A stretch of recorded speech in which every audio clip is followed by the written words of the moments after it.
Welcome back, my dear students. In the previous part of the first lecture, we have demonstrated together the concept of doping in semiconducting material, resulting either in a p-type doping with or a third group doping leading to a p-type material with Fermi level more toward the valency band, or a n-type doping with third group material leading to a Fermi level more toward the conduction band.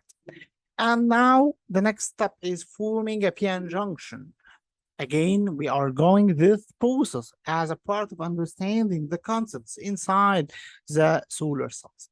So once we combine this to Fermi level or to energy band diagram, and in order to have a reference, our reference is the indicator, which is a Fermi level. Again, you can hear more about the Fermi levels if you visit my solid state electronics course. You can find it in the same YouTube channel. And in both cases, for the left hand side and the right hand side junction, the definition of the Fermi level is a level at which the probability to find an electron is equals to half. So an energy band diagram under thermodynamic equilibrium is defined as an energy band diagram with a pure horizontal Fermi level. So to combine these two junctions, you have to plot a constant horizontal Fermi level, and then you could plot EC and EV per junction with respect to this reference Fermi level, which results in this structure. As you can see, this is a constant horizontal Fermi level. Now, in this p-type region, the Fermi level is more close to the valency band, and here it's more close to the conduction band.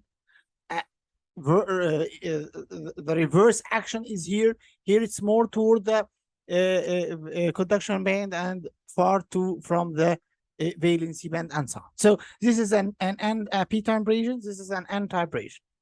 Actually, what is very interesting now is this region. This region, what we call in electronics as a built-in potential region. We call it a built-in potential simply because if you have an electron, let's use the annotation again. Okay. If you have an electron here, this electron will move to this direction. So I will use again this electron will move to this direction. It will slide, it will drift. However, as I just mentioned, this p-n junction is under thermodynamic equilibrium. There is no applied external voltage. That's why we call this as a built-in drift. It's a built-in potential occurs due to the formation of this p-n junction. In electronics, we usually call this as a depletion region because simply there is no electrons here or there is no holes here. If you have any electron, it will slide to the right. If you have any hole, it will slide to the left. So this is simply the formation of the built-in potential or the depletion region. So how this p-n junction, how this formed p-n junction will act as a solar cell? Let's see. Now, let's assume that our optical injection will be directed to this p-type region. So this is the front side to the sun. Once you have a photon here, and this photon has an energy greater than or equal the band gap of the material, for example, silicon, the electron occupied here in the valency band will jump to go to the conduction band and absorb the photon. Now, this electron will have the capability to drift, to slide over this drift to go to this side. And this is simply the definition of electrical current. If you go to the physics classes you have enrolled in a few years ago, you know that I, or the current, equal dq by dt. So the definition of electrical current is the motion of, or the rate of change of a free carrier. So let's do it again. Here we have a photon. This photon has been collected by the electron in the valency band. The electron in the valency band will jump to a free electron or become a free electron in the conduction band here. And then due to the drift, it will slide to go in this direction and will create an electrical current. This is simply the process. So by doing this process, you can have an electrical current. But please take care. When we start the process, we said that this is a p-type region.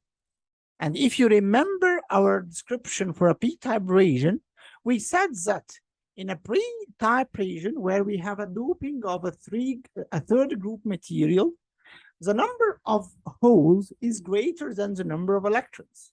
So simply speaking, here in this region, let me mark this. In this region,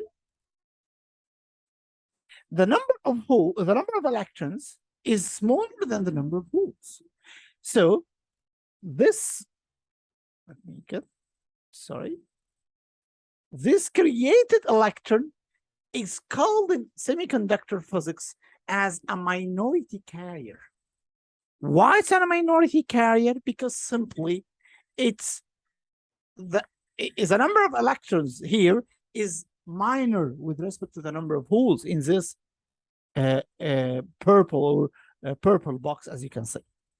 So in this case, we usually have a very important code to be said here, that the current flowing in solar cells is a current due to minority carriers. It's a reverse current, not a forward current in terms of a p-n junction formation. And this will attribute to the shape of the IV curve that you will see in the next chapter, inshallah. So in this structure, the main function or the main driving force is the minority carriers, not the majority carriers. And also, you can easily recognize that by absorbing each photon, an electron-hole pair is created and electron is drifted. So simply speaking, the number of generated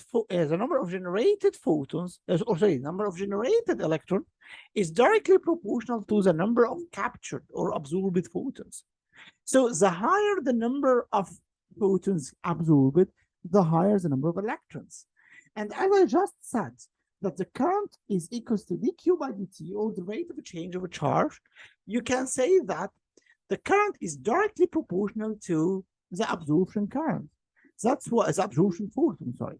So that's why when I said to you that the current in a solar cell is the best indication to the absorption, you can understand it from here. The higher the absorption in the solar cell, the higher the current. It's a direct relationship.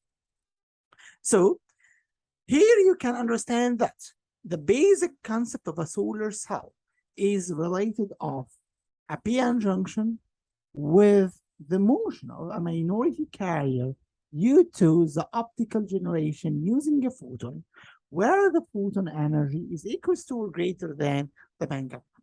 But the question is, if these solar cells or solar modules we see everywhere around us is simply a p-n junction, the answer is no.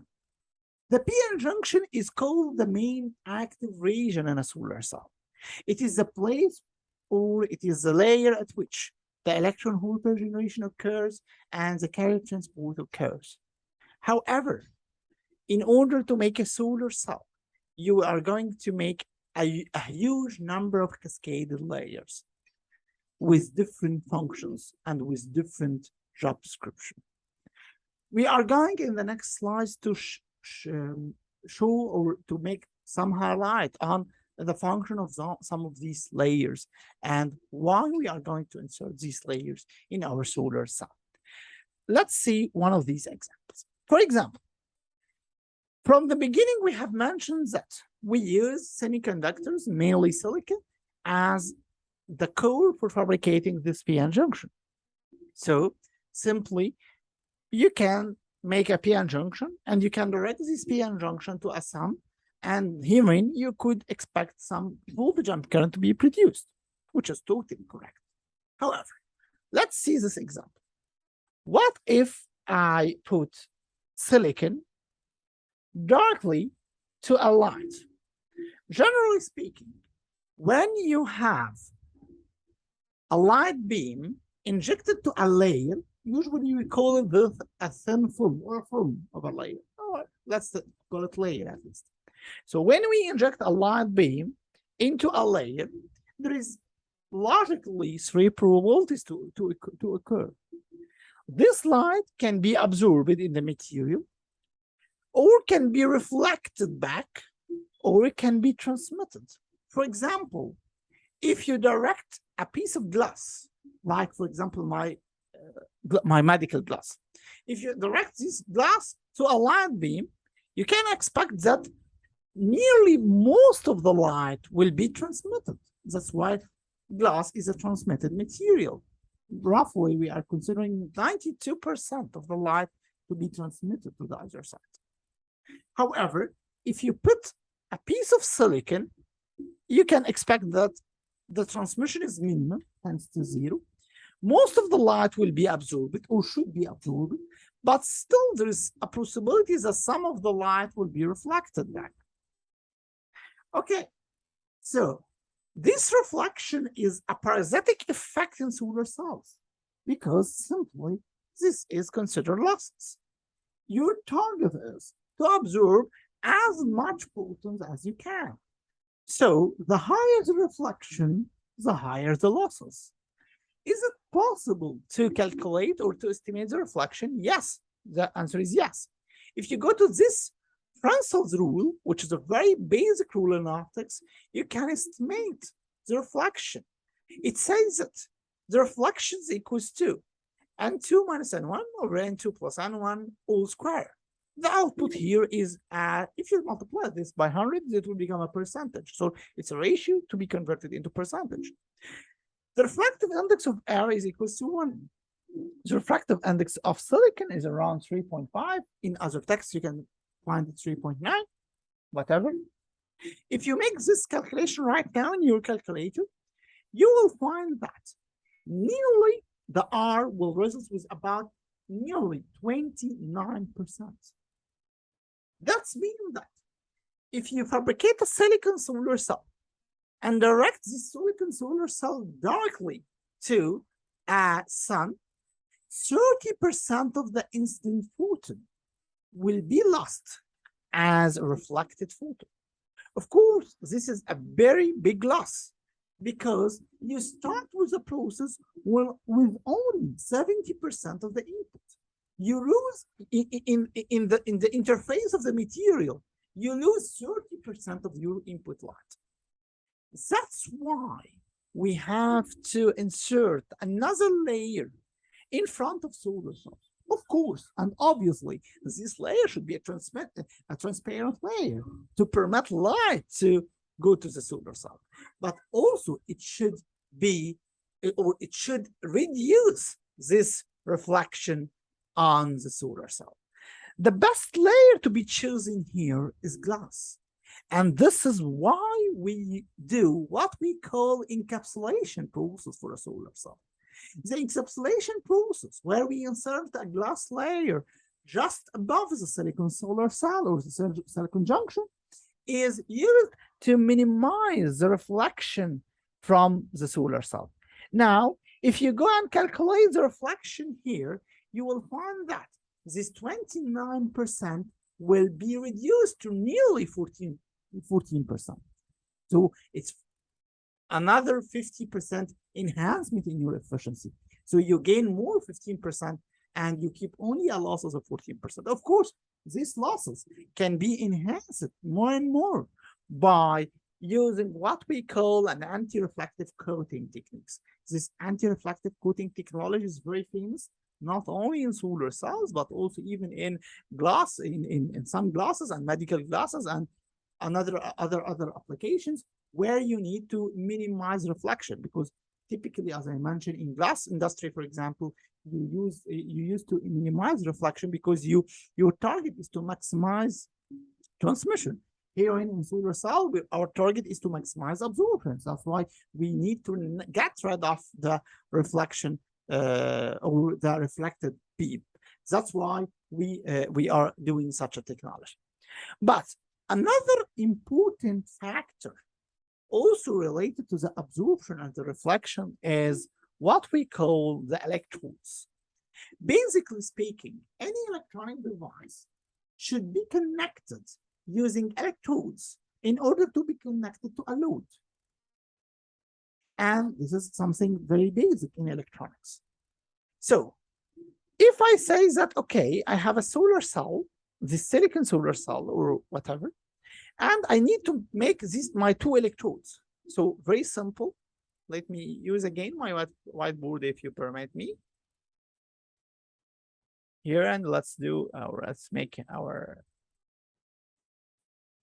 yeah, okay. So let's say here we have a PN junction, which acts as a solar cell. By the end of the day, you have some sort of a load here, and you need to connect this solar cell with the loads using these two electrodes. Usually, we put two electrodes like here. Here one electrode, and here this another electrode. For those who don't have a big background about electrical devices, electrode is a metal which collects electrons on holes or electrons typically and make them move in the circuit so that we have a closed circuit like this. Okay, so this is typically a case, and we have our sun is directed here in this case.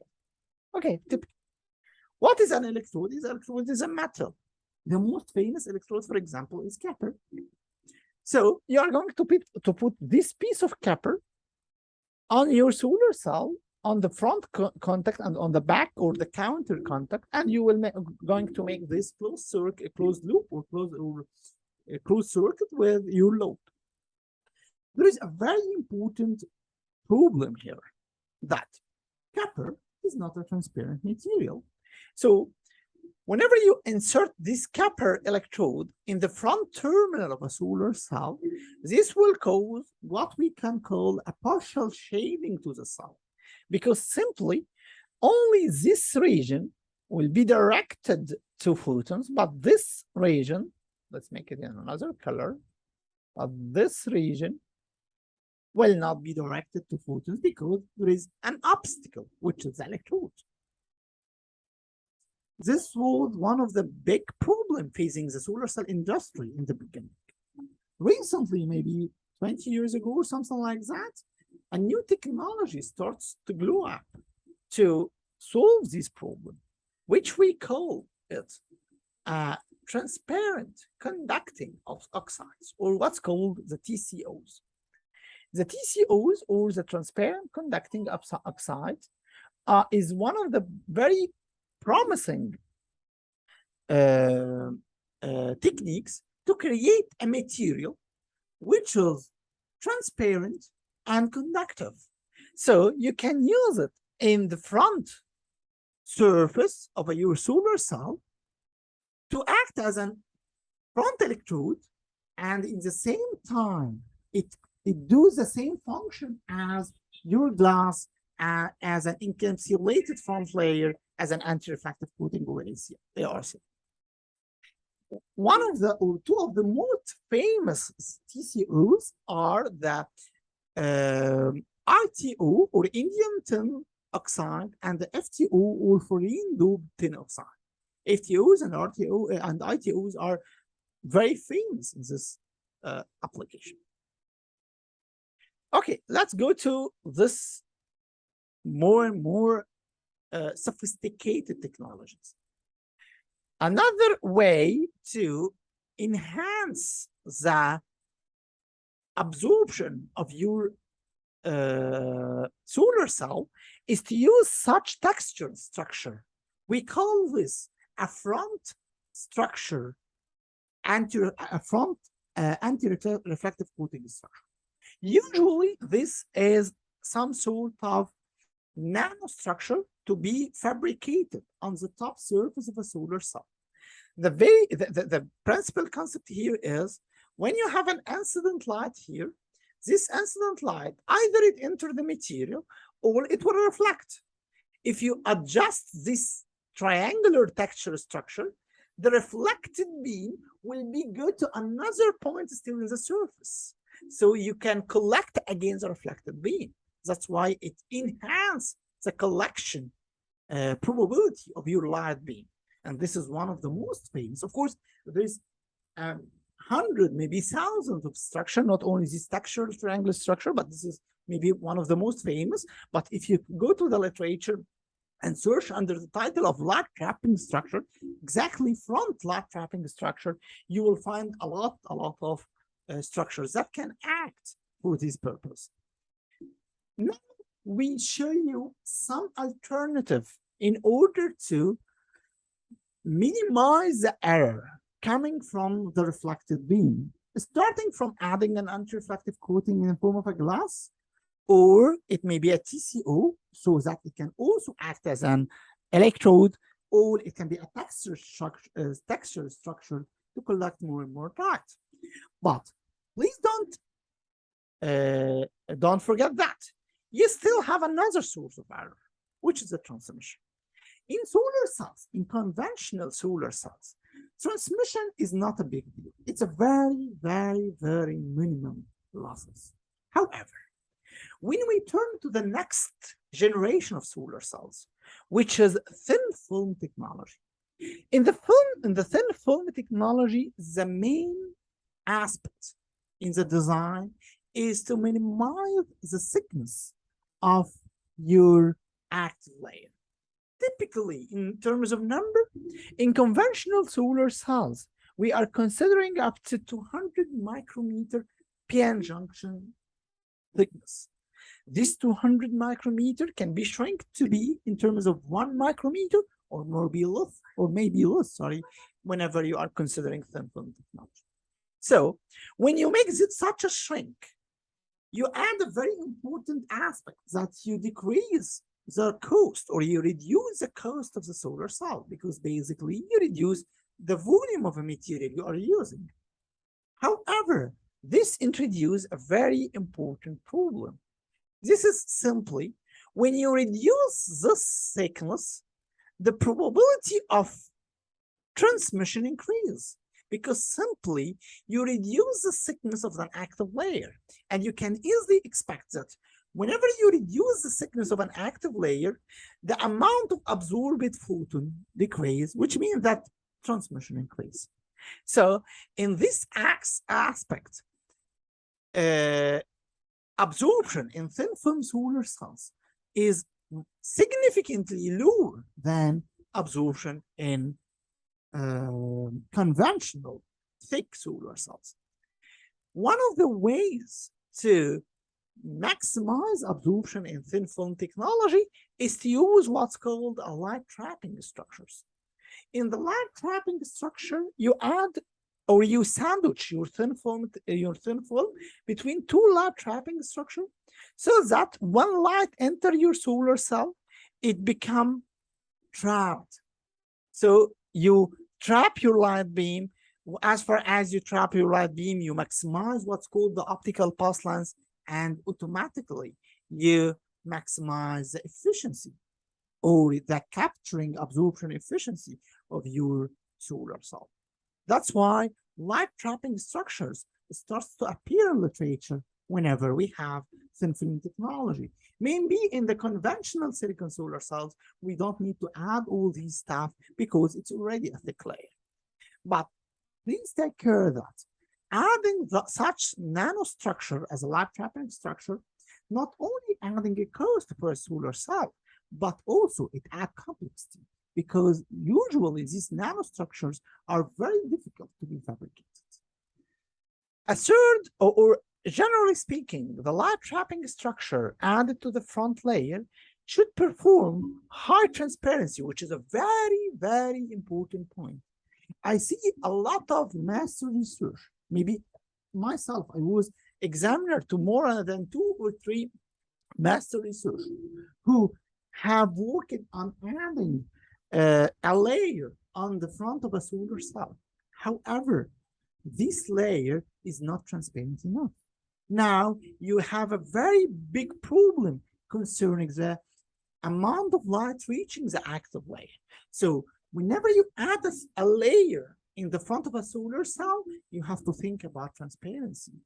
A second point is to make a forward scattering, which is very, very important, because whenever you add a forward scattering, you increase the angle of incidence of the light beam in an active layer, and this typically increases the optical path length of the light in the active layer, which should reflect on a higher absorption rates.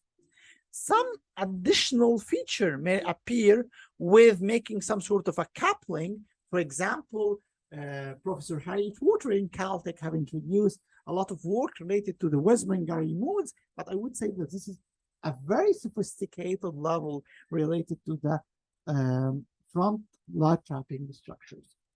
On the other side, when you are considering the back structure, or the sometimes we call the back reflector, or the metal back reflector, or a metal, or a back mirror, it should have a high reflection capabilities, so that it traps the light inside the active layer and minimize the transmission outside the active layer.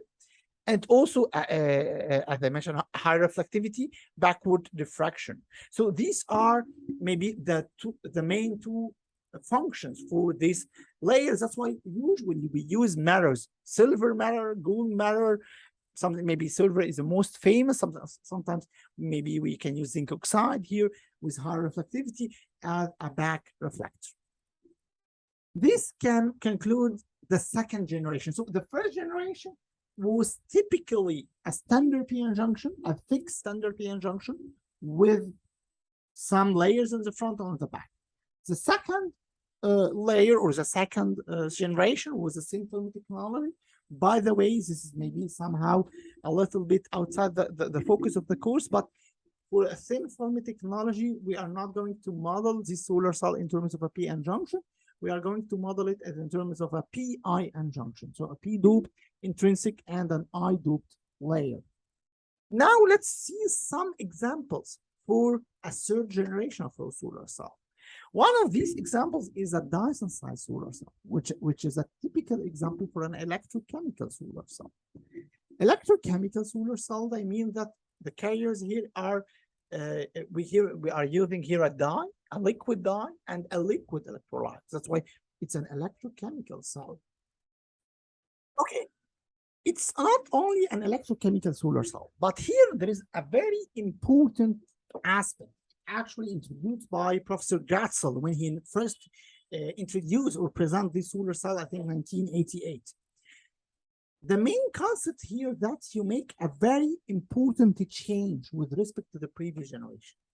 In the previous generation, we used to make two processes in the active layer. The first process is the electron hole pair generation. So let me go to the conventional solar cell to describe it in a better manner. So herein, in the first generation, we do two processes, or the job description of an active layer include two processes. First, the electron hole pair generation. So photon is absorbed here in the active layer, electron is generated, and the hole is generated. The second is the carrier transport. So whenever the electron is generated in the same layer, it starts to move to create an electrical current. So it includes electron hole pair generation and carrier transport. Now, whenever we start to go to that Dyson-sized solar cell,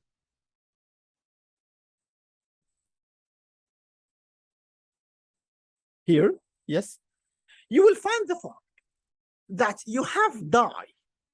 The function of the dye is only to absorb photons.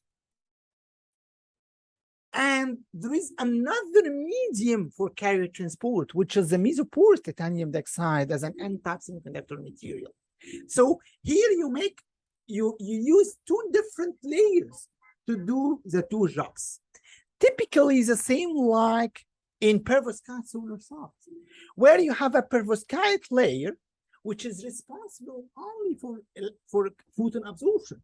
And then you have an electron transport medium and a hole transport medium. So that you split into three layers.